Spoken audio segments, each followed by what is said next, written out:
Welcome to the Red Raider Preview Show. This is the show that discusses all the Red Raider related issues.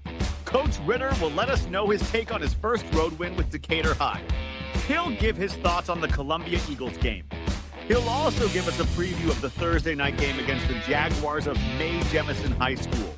Coach Ritter is in for a musical treat from the guys as they look to revive an old school tradition. And never, ever forget that today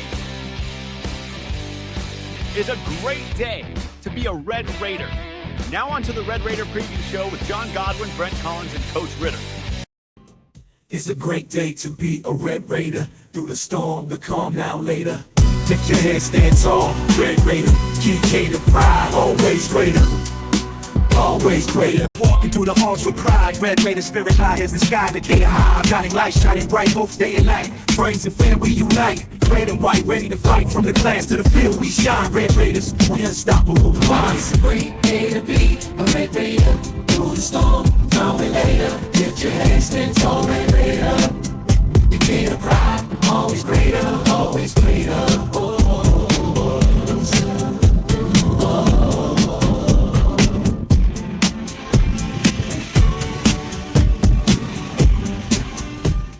It's a great day to be a Red Raider. With our colors red and black, we pave the way. Every step, every game, we're here to stay. In Decatur High, we shout, hooray! Welcome to the Red Raider Preview Show with Coach John Ritter, John Godwin, Brent Collins. You ready? Let's do it. But listen, we're going to do it. 1, 2, 3. Tell the audience what we're doing and why we're doing it. Well, back in the day, in my day, and then actually in his day, Well, actually, and if we're not doing it in my day, they weren't doing it the next day. Okay, well, so they were doing it in my day. We're bringing it back. We're bringing it back. If the Red Raiders went on the road, generally what we did was we went in one bus, everybody piled on, there was no aisle, and they were the buses, right? It was a Decatur Transit book. Okay. That's how long ago it's the. Okay. But when the Raiders were victorious on that stinking, sweaty, smelly bus, we would sing this song. 1, 2, 3. Oh, we are the river rats down by the riverside, down by the riverside, down by the riverside. Oh, we are the river rats down by the riverside, down by the riverside. All right. We would sing it time and time again. Coach is laughing. Oh, why? Coach Webb, he would sing it too. So, well, he would hum it. Good He would Coach hum Webb. You know, Adcock didn't bring it back, so it's an opportunity to get back to the I think, right, that's right. It's an opportunity. Let's see, how many, what we got? We got one now? Yeah. Well, okay, we got. Well, that's what it's going to be doing. So we'll let y'all ride the bus home. But Oh, okay, we will.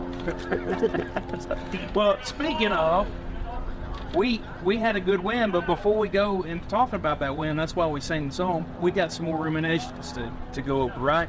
So, we've talked a lot about you, talked a lot about your philosophy, your family, y'all's move to Decatur, Lincoln over there, and Lillian, who has been the crown bearer, but we really hadn't had a big chance to talk about our assistant coaches, and so just really, I've noticed that you've been able to bring some guys from your previous stop. You've been able to bring some guys that you've probably wanted to coach with for a long time, and just finally got the right opportunity to get them here. But let's go over what your philosophy is when you're evaluating somebody that you want to come check into your philosophy and do things the way that you got to do, because it's a team effort, right? yeah, I think it's best fit. Sometimes the best coach isn't necessarily a knowledge-based guy. It may be somebody with less knowledge with a lot of energy. It might be an older guy with a ton of knowledge with less energy. Hey. Would that be your dad?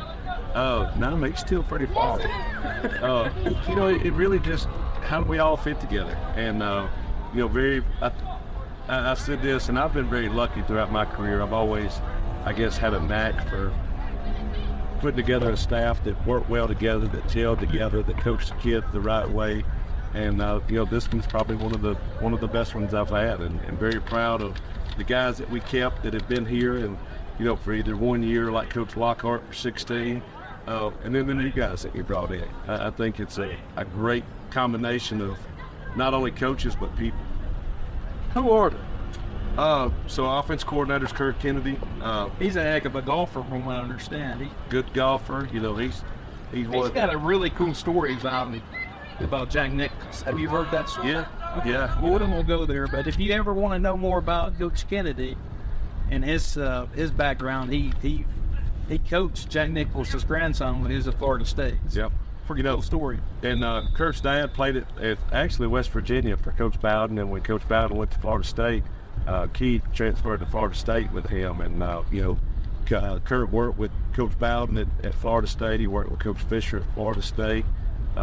He's worked at Rich Rod at Jacksonville State. He's worked with Coach Bowden at Louisiana Monroe, and Coach Hatcher at Sanford. So he's got a really great resume as far as working with some really good collegiate coaches. Our defense coordinator's Clay Massey. Clay's a guy that has probably been my best friend since 2006 when we met, and always wanted to work together. Tried to hire him multiple times.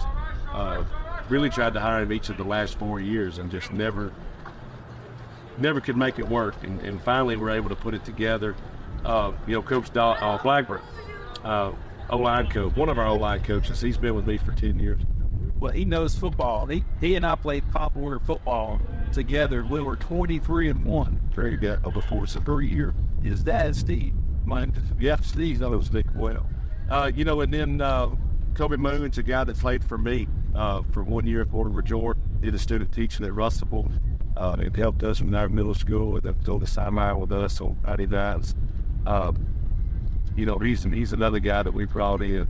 Trying to think, brought in because then you take Coach Bates, who had been here, which student football. For West Point, you got Coach Dodd, who had been here, Coach Watson, Coach Lockhart, Coach Willard, Coach Meadows. Then you found and then Coach Williams. Yeah, and then, well, of course, I got Drew Williamson was he's new too. He's a transfer over. And then, we talked Jason Russell into being our kicking coach. When I just talked to Jason, a lot of those guys you just mentioned, they're going to, after football season, will be go over to baseball. We'll have a lot more coaching with baseball, so that's good. Yeah, Getting with the kids. Getting Drew over from Austin, he's going to help with baseball. Of course, Kobe Bates helps with baseball. Coach Dodd helps with baseball. And then we got some basketball coaches too. And that's one thing that I really love. I want our coaches. I don't want a bunch of football coaches. I want a bunch of coaches that coach everything, because they need to coach these kids outside of football as well. Coach Lockhart's the head wrestling coach. So when you look at our staff, very dynamic staff, very good staff, great men of character and work hard, and are going to be in the trenches doing what they need to do to make sure that we're successful. Yeah. Thank you for giving some highlights of that. We're very fortunate. All right, Columbia Eagles. Got to have a recap. So I saw where we made some kind of national article about Columbia. It was like they lost 87 games. This is the 87th game that they all. And actually, I think the article, if I remember correctly, it said that they thought that this was their best opportunity to win. They took a little shot. So, yeah, it did. But I don't know. I feel sorry for those guys, like I said, until basketball season when they beat our freight. So, and what do you think about the game? There were you got a lot of people playing. It didn't look like there were many injuries kind of got through that. Yeah, I thought we did exactly what we should have done. I was curious to see how we would handle the previous success of beating Lee and winning that game. But I thought we came out and did a really good job of taking care of the football. I think it's pretty obvious. We started Reed at quarterback. Zane was late for practice, and we started Reed in his place, and he did a phenomenal job. With Isaiah Allen got to start at tailback and did a really nice job. And then anytime you can score in special teams, score on defense, or score on offense, it's going to be a good night. And, while the stats are not staggering, I thought we played extremely well in all three phases. How does the team attitude put against? I mean, were they ready for the game, or it seems like to me that a lot of times you have an opponent that maybe you're supposed to be deep, and sometimes let down. Yeah, and that's part of, I guess, one of the staples of the way our program operates. And when I say our program, everywhere we've ever been, we want to focus on us. We're worried about who we're playing, and that's going to dictate how we play. Then we're not going to be very successful most games, most years, and you really kind of got a front runner mentality.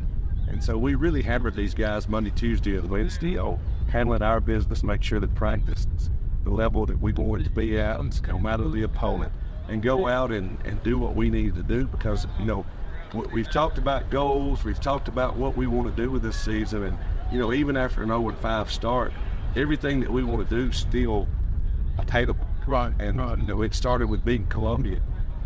We talked about handling success, but we also talked about that we were 1-5. Who were we to look over anybody? And, I thought our guys handled the success well, they handled the week well, and then they went out Friday night, or Thursday night actually, against Columbia, and did exactly what they were supposed to do. No turnovers. For the most part, defensively, we didn't have any big plays. You take out the kickoff return where they tackled 3 of the dudes, and they don't score, and then they kind of got, the first drive in the second half, they scored on, probably 75% of our reserves. And, but at the same time, I thought our reserve offense went in and kept the ball the whole fourth quarter. Right. And, even though it was a short half, and did a lot of great things. So talking about the running clock in the second half, I did notice you got to get a lot of guys that don't normally get to play. You had some 8th graders that were rewarded for maybe their season they got in, but then you had some other guys that don't normally get in there, they got into play. But with that running clock, it limits the time frame that you have to be able to give them reps. How do you balance that mentality? I mean, you get with the coach and just say, that's what we're going to do. You both have to agree on it. Yeah, it's a catch-22, and we've been on the receiving end of a running clock this year. And, it's kind of an unspoken rule. You take care of people. Us going out and hanging 70 on Columbia, what does that prove? What does that do? I don't think it really does anything to build the program. And so, A, we were able to get a lot of people playing.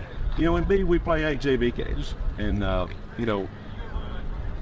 we tell them that, Friday nights are fun, and they ought to be fun whether you get in or not. And, if you're able to get in, that's wonderful, go out and make plays.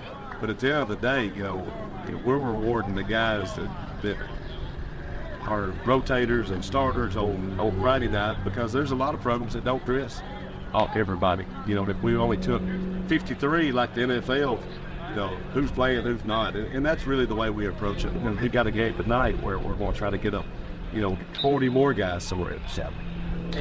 As I tell my son, just be a good teammate, whatever you're doing. So. Absolutely. That's something we stress daily. All right, so we talk about the second half of the season. Now we're 2-0. Okay, we're going into, and we knew this stretch of games that we could win. We always knew Jemison was probably the best of the 3 of the latter 2 that we just played. But how do you? Let's talk a little bit about their past and their record. They're in 6A Region 8, I believe. Is this their first year back in 6A? They've been 5A. They've been in 6A. Okay, they got a 2-5 record, 2-2 in region play. Used to be J.O. Johnson. They were J.O. Johnson when I was here. Their record, they've lost to Athens 21-6, lost to Huntsville 36-6. They won at Hazel Green 33-16. They won at Lee Huntsville 43-8. Lost to Fort Payne 49-6. Lost to Sparkman 31-7. Lost it this past weekend at Southside Gadsden 21-6. Their head coach is Rico White, second year at Jemison, 17th overall. Was he an assistant with J.O.? Is that? No, he was a head coach at Anderson. He was 17 years and head coach at over 5 different places. Okay, so he's He's came from Anniston. Yeah. 5-13. It made Jemison 70 and what 08. So he's quite the big deal. I've this kind of, I guess I've seen some of his guys from Anniston that signed in various places. Heard of it, but this has been the first time. So we beat May Jemison last year, 54-23, 0-2 all-time record at Decatur. Lost. It is Jemison. Lost 65-0 versus Decatur in 2022, and as J.O. Johnson, they had an 8-13 record against Decatur. So Had 13 tonight. well, they have won Yeah. No, I think they've won the 13. I think they have a winning record. really. J.O. Johnson. Okay, fact check. You fact checking me now? You talked to Yeah, we'll still there. All right, offense, defense. I know you've broken the film down, special teams, and ultimately we'll get the keys to the victory. But it looks like the one coming opponent we've had thus far is Lee Huntsman. So I'm sure that's where you've broken it. Yeah, they're a typical Johnson team from years back. They're a typical Jemison team since they became Jemison. Very athletic. They've got some really good players. They struggled a little bit defensively. They struggled a little bit offensively. But the thing about Jemison, just like it was with Johnson, if the stars is moving align, they're athletic enough, they're big enough, they're strong enough to be really good. What we've got to do is kind of not let them get going defensively.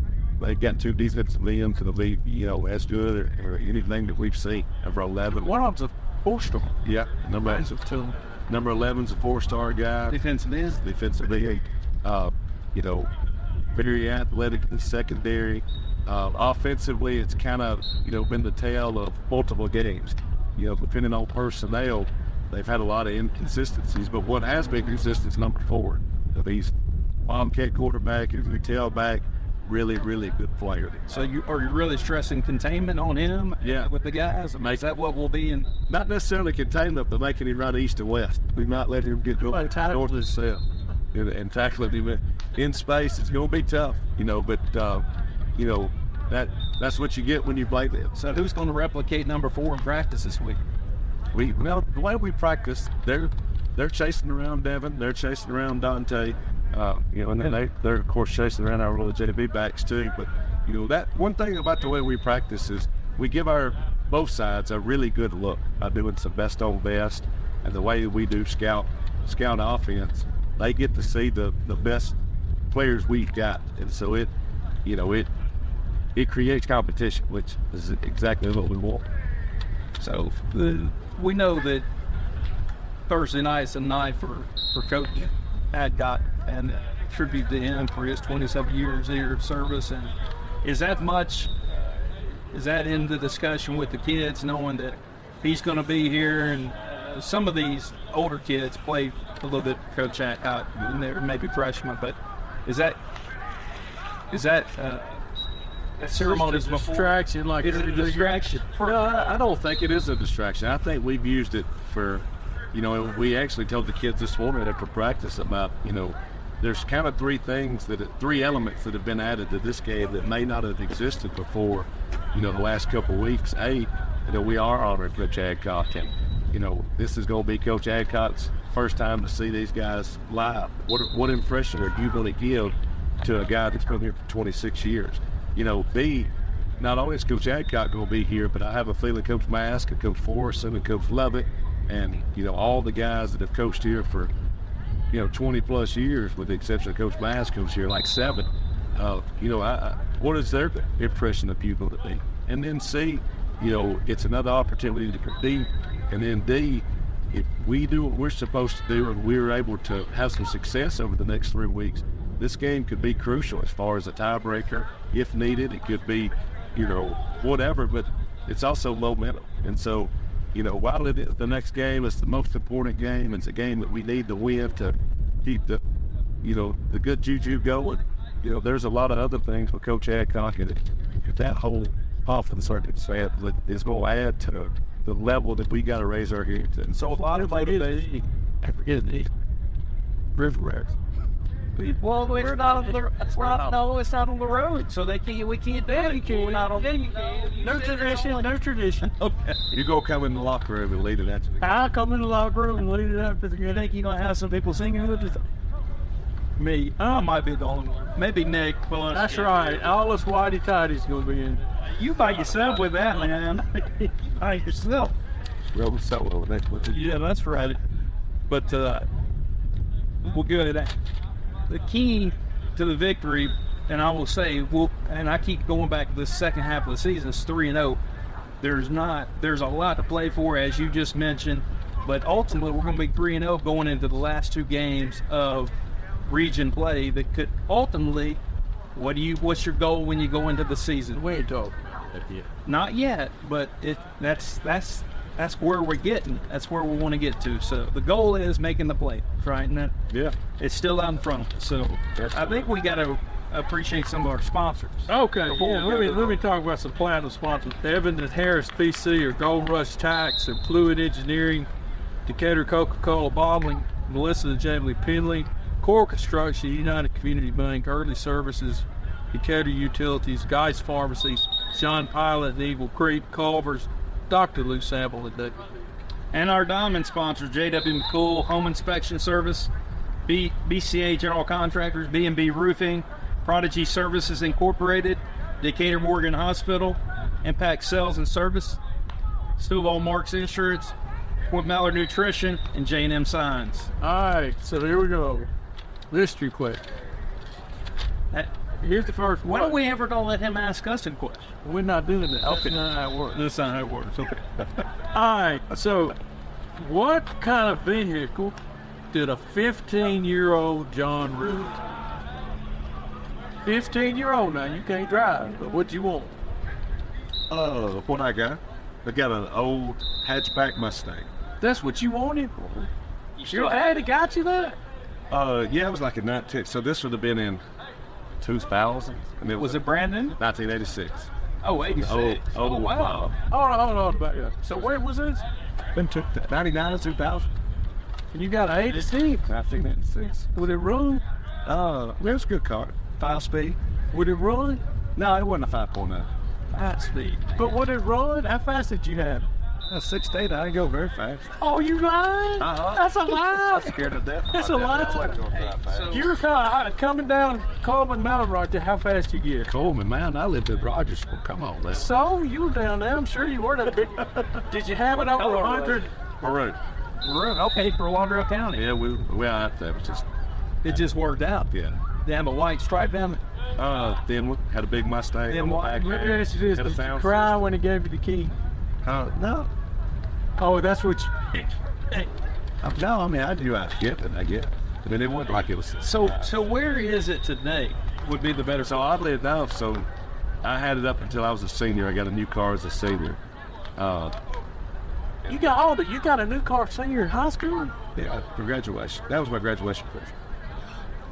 He was a. He's the quarterback, right? He's a quarterback. He's getting a Division II football scholarship. I mean, Well, what was your second car? Like a Toyota Avalon. You went from a Mustang to a Toyota? Yeah. Toyota. Because that was, I had that car for like 10 years. All the way through most Okay, what'd you have after that? I sold that and bought like that Jeep you're driving now. a 2-door ragtop Jeep Wrangler. That was my first Jeep. It was 95. Like that one? Yeah, I loved it. It was a Sahara, white with brown top. What happened to you? Guy offered to buy in Walmart parking lot. I sold it to him. And then I bought a red, You could refuse, huh? Yeah. So then you bought what? red BMW. And then I had that up until me and Lauren got married. But you, being which one? Which one? 328. Well, that's that little Ford over. Laura didn't want to drive that. You didn't want to. Well, I had Got one of those. expensive to fix. Well, Amy got one. And then I got Trump. Then I got the Jeep. What? Dude, I What think does Lauren drive? But he never broke the speed limit. He never broke the speed limit. That's a fact. My mom and dad watch this show. I think I fast. All right, go on with the next. Cause that's true. All right, Are you changing it up? Well, I may get back to that first one. That can get a little dicey. But what was your grade point average at Lauderdale County High School? It's always. What? It was all A's. I was top 10. 4.0? I wasn't a 4.0. Well, that ain't all easy. Yeah, it is. Hey, close enough. I got 3.8, 3.7, 3 something. Isn't there a B in there somewhere? Yeah, I had it. Good. I think Spanish, so Oh, that's top 10. Pretty small. really? You were top 10? Yeah, I was top 10. Would you have 11 in your class? 75. Well, then what are you doing, son? We need to I'm just giving some context. Somebody that wears whitey ties is going to tag me about my. Come on, man. Come on. All right, so we may have to cut this one out, but I am going to ask it because you wrote it, John. That's how much I think about you. What? You were asking the last one. Your first date with a girl, was it in that maroon Mustang? I would assume so. Did they have like right? You were after it when they did the outdoor theaters and all that. You didn't take them. Did Larkdale County have a Thunderbird? No, at that time, Princeton's was still open. So I'm not going to say the name, but she was open where I was. Nick Palazzo, you better do the So Lauren, so let's talk about Lauren. When did you and Lauren meet at UNA? Is that where? No, we actually met. We were both working. I was actually leaving Muscle Shoals to go to Mortimer Jordan, and she was working at Russell. Okay. And they, oddly enough, one of my 7th grade students kind of hooked us up. Sent you off on a blind date? Kind of, yeah. Did you say a 7th grade student? Yeah. So Gracie Crowley was her name. She was in my class. Gracie's mom and Lauren were best friends. And so the whole semester, she's like, you need to meet Lauren Stroud, you need to meet Lauren Stroud. I'm like, what's a 7th grade at that? And at the same time, she's kind of telling Lauren the same thing. And we ended up meeting at a middle school basketball game. And when you saw her, you realized she knew what. Oh, The 7th grader knew what she was talking about. yeah, she walked by, and one of the parents was like, hey, that's And you went boom, and that's it. Yeah. That's it. That's over. our first date. Our first official date was on Christmas Day. Looked at you and said, Yeah, I had to work up there. He was the head cheese. so did I. I know he did. No, at this time I was. You weren't the head cheese? Okay. Well, that's all we have time for on this short week. Tune in on Thursday after supper and watch the game. We will be showing the Jerry Adcock ceremony before kickoff on Thursday night. And remember this, it is always a great day to be a Red Raider.